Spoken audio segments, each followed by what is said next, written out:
So let us discuss this example in this video. So what have they mentioned? We are taking element from Rn. Okay, I will write it properly so you can easily understand. So let what I am doing, x is equal to, this is element of Rn, that means how many components are there? N components are there, right? And this one is defined norm1, okay, and norm1 is defined as summation k running from 1 to n mod xk. What is meaning of it? This is mod x1 plus mod x2 plus and so on mod xn. That means simply we are adding, okay, mod of each component. So in this way they have defined norm1. Now we have to prove that it is norm. So that means we have to prove it satisfies how many conditions? 4 conditions. Okay, so let us start to prove one by one. So first, okay, I will write here. This is first condition. We have already started first condition. So clearly, mod xk is greater than or equal to 0 for all k, right? That means what I want to say, every one of them is greater than or equal to 0, since mod is there, cannot be negative. So these are non-negative numbers. So if you add them, okay, if you add them, what will happen?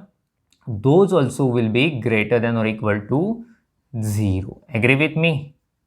And this is nothing but definition of norm 1. So norm of x1 greater than or equal to 0 for all x belongs to Rn. So in this way we proved the first property. Let us go for the second property. So what is the second property? Second property, we consider norm of x is equal, norm 1 of x is equal to 0. We have to prove that x is equal to 0, right? So if and only if norm of x1, that means this one, okay, that means summation k running from 1 to n mod xk is equal to 0. If and only summation, that means we are simply adding all those terms. So that means mod x1 plus mod x2 plus and so on, what will you have? Mod xn is equal to 0. See, all these are non-negative and we are adding them also, we are getting 0. That means each of them is 0. So therefore mod x1 0, mod x2 0 and so on, mod xn 0. All of them should be 0. So see, tell me, when we have a mod 0, if number is 0, then only mod is 0. So that's why x1 is 0, x2 is 0 and so on, we get xn is also equal to 0. If and only if, so x is equal to, see, these are components of x1, x2, xn and all of them are 0. So x is equal to 0, 0, and so on 0. So if and only if x is simply, this is denoted by single 0. So therefore we started with norm x1 is equal to 0 and we finally got x is equal to 0. So in this way we proved two properties. So make a screenshot of it. After that we'll go for third property. Okay, so let us discuss third property. So third property, we take one scalar, alpha belongs to R, and we take x having n components, x1, x2 and so on, xn belongs to Rn, right? Okay, so we start with norm alpha x, okay, and we have to prove that we can take alpha outside with a mod, getting? So let us start to prove. So norm alpha, what is our x? x1, x2 and so on, xn. Can you tell me the next step? So we can multiply each component by alpha. So this is equal to norm alpha x1, alpha x2 and so on, alpha xn, right?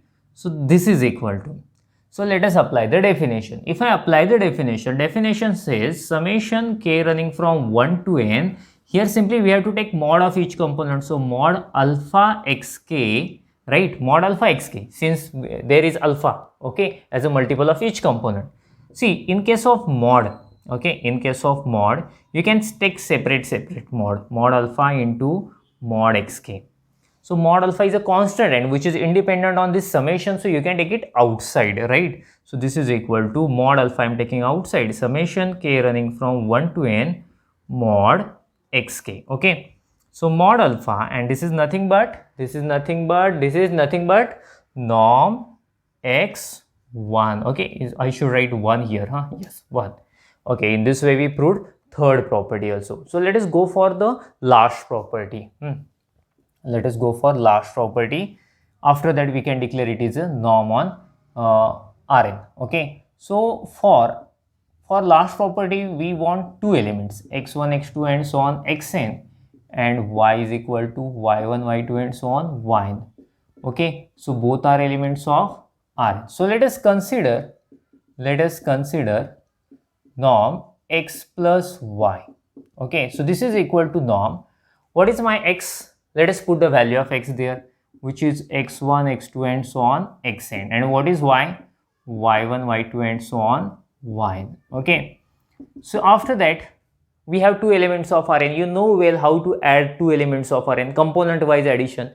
So we'll have x1 plus y1, right, and so on xn plus y, correct? Okay, so that means in each component you have xk plus yk. Okay, this term we have. So by this definition we can write summation k running from 1 to n mod xk plus yk. Getting my point? Since each component you have x plus y, no, so that time therefore we will have this one.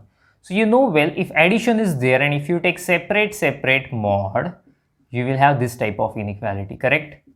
Plus mod yk. Okay, after that we will take separate summation. So this is equal to summation k running from 1 to n, one summation for this mod xk and second summation for this mod yk, right? And this is nothing but norm x1 and this is nothing but norm y1. So we started with norm x plus y and we got less than or equal to norm x plus norm y. So therefore we can declare all properties are satisfied. So therefore we can declare, therefore our norm 1 is norm on Rn. Okay, so in this way we proved. Okay, we completed this example. Okay, make a screenshot of it and after that we will stop. Thank you. Bye.